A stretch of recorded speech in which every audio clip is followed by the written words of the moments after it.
not the intelligence of books and Great American Institute symbolic shadowy stand today, sign the emancipation of property. It is a dream deeply rooted in the American dream. His nation will rise up to live out the true meaning of its creed.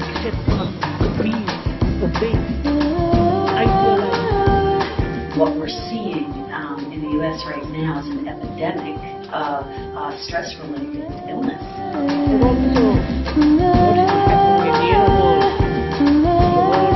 We've created a culture that moves very quickly. We have very little time to stop and to feel ourselves.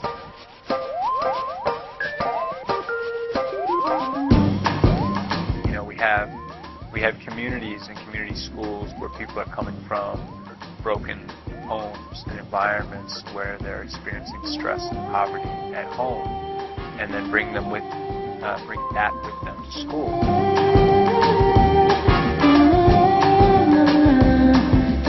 When people have stressful jobs, it can raise their heart rate, raise their blood pressure, make them more susceptible to a variety of different illnesses, from inflammatory conditions to heart disease and stroke.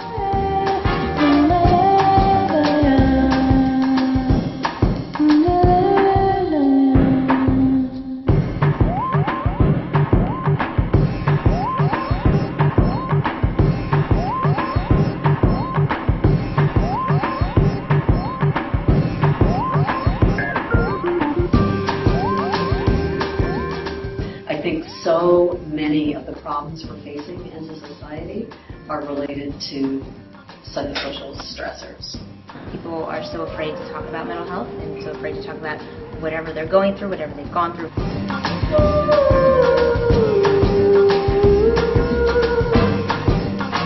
An education without looking at the heart as well as the mind isn't really an effective education. And I think there is external stigma that prevents us from wanting to acknowledge to others that there's something going wrong because we're afraid they're going to judge us. I don't think we're doing a very good job at educating the heart.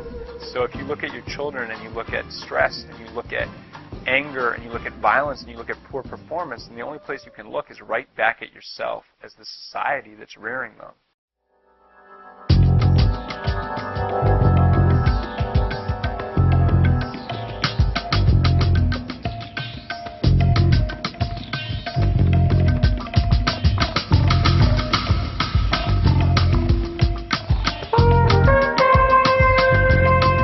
There are students who are just drowning. They're stressed out. You know, when you come into a school and you don't have textbooks and you walk through a metal detector and are frisked, and it's stressful.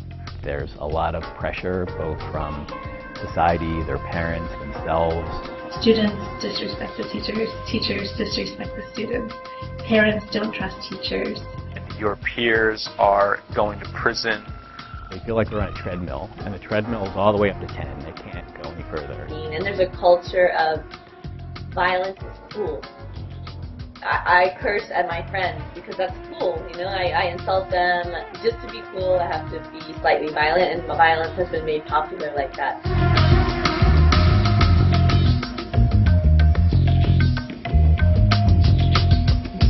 I feel like the cycle just spirals out into the communities at home with the neighborhoods.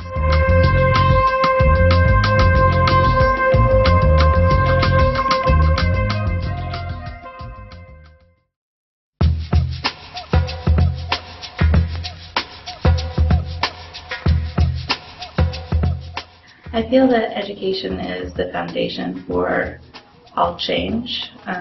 The mind is the basis of how we perceive the world and how we act in the world. The idea that we really need to think about the person as not just a biological being, but someone who has a social, spiritual, and psychological self, and how do we engage those other parts of ourselves to help ultimately improve the biological part of ourselves.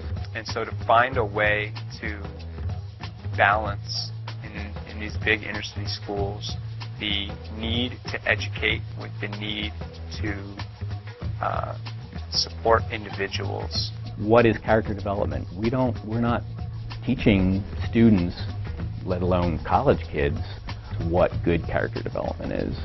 We haven't yet, in this country, gotten deep enough into exploring the potential of really focusing on social, emotional education, on character development at its root. In all respects, the work that Active Minds does should be happening in kindergarten, and I think it really starts in coping skills and coping mechanisms, and again, really helping young people understand who they are.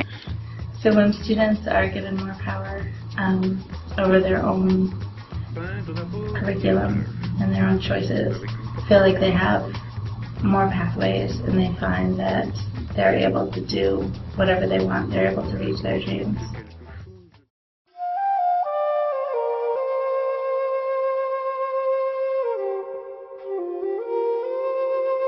Mindfulness, I think, in general is the idea that how do we pay attention to our own thoughts and our feelings and our experiences. Mindfulness is really about training attention. Attention is really the place where you meet the world. It's the interface where you contact everything. It's that ability to kind of rest within ourselves and to rest at a level that enables us to really engage who we are as human beings. If you can strengthen the way that interface is actually supported, if you can intensify it, learning happens more easily. And that's why it's so important. Getting students to think about how they're moving through their day. How are they treating other students, other people? How are they treating themselves? How are they managing their stress, their time? How are they managing the distractions that we face every day? As a way to enhance quality of life and help people to deal with difficulty, I think it's completely mainstream.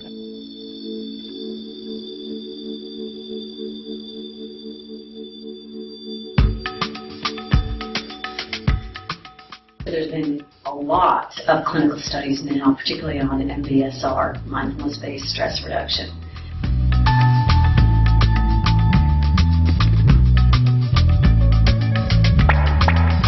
When we did some initial studies of people doing meditation practices where they were intensely focusing their mind, what we find, for example, is a very strong increase in activity in the areas of the brain that help us to focus our mind, to help us to focus our attention. We know that it works for chronic pain, it works to lower blood pressure, MBSR is mood elevating.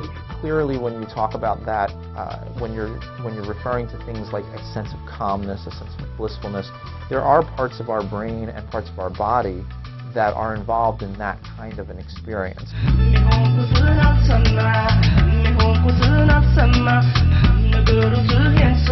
So when you're talking about a calming, blissful kind of an experience, most likely you're talking about a turning on of a part of the autonomic nervous system called the parasympathetic system.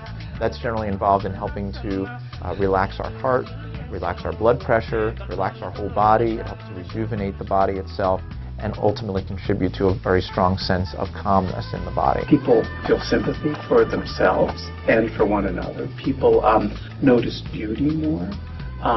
People can feel their heart more. So their own inner compass, their sense of what's right and wrong, their balance becomes strengthened and they have more confidence in that inner compass. So it really can change everything.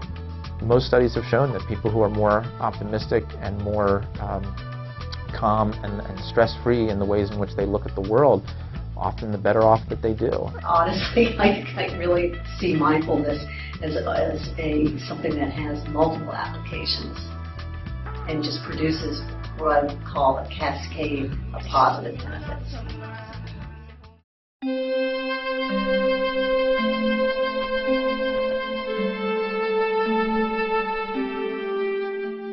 So ultimately, I think there may be some substantial value in bringing in some of these kinds of practices like mindfulness into the school system to help students to deal with the stressors that they face, to help them to focus their attention better, ultimately maybe even to get better grades. I do think that mindfulness has the potential to completely change the fabric of education, to change the way in which people view learning and understand how learning works. I think as we develop a familiarity with some of these programs, with bringing meditation into schools, with bringing different forms of relaxation and awareness and communication between peers into schools in a new way, I think we'll see the results quickly, and I think the barriers will disintegrate. If we can try to help children be more at ease in school and help them to improve in the way they think about things and clarify the way their thought processes work, by simply having them do a meditation practice for 10 minutes a day, that could be extremely effective and very beneficial without having to radically change everything that we know about how our educational system works. There's a program out in California, Mindful Schools, that's doing this. They brought mindfulness meditation into the public schools, and their preliminary analysis showed really excellent results. Most of the kids who do yes they feel much more confident in themselves and just being themselves. And the things that they share are, I find they have a place I can come where I'm completely accepted and I can just be myself. And now I feel that I can be myself in my daily life. I don't have to put on an act, which is extremely empowering. We are our mental health, and that starts from birth. And so that there's so much place for it to be integrated in the whole spectrum of education. And it's not just learning about physics, but it's learning about, what you may be feeling or thinking in one day. In general, in a school, I notice that it starts to shift school environments. Because if you start to shift students' behaviors and give them a way to release stress and give them a way to feel empowered, then it changes the whole culture. So in terms of health promotion, it makes a lot of sense to teach mindfulness in the schools. We should be giving them skills about how to manage their stress. I mean, if you look at all the problems in schools, attendance rate is horrible. This improves attendance. Like, I've had so many kids tell me, I look forward to coming to school now because I like this program. So a lot of it is simply like giving kids something to learn where they feel like they're actually learning something that's relevant to their lives, that's personal. And so it doesn't have its own class. You don't have it, after study hall and before gym. Rather, it's a process or a context of how learning happens instead of something that is learned. I think school teachers should be taught mindfulness, be offered workshops in mindfulness as part of their professional development. And then they'll be more fully present in the classroom. This can easily be part of school curriculum. When an administrator or principal or even a superintendent is open to it, I've seen it work wonders. We have a superintendent who's put it into every school in his district because he believes in it.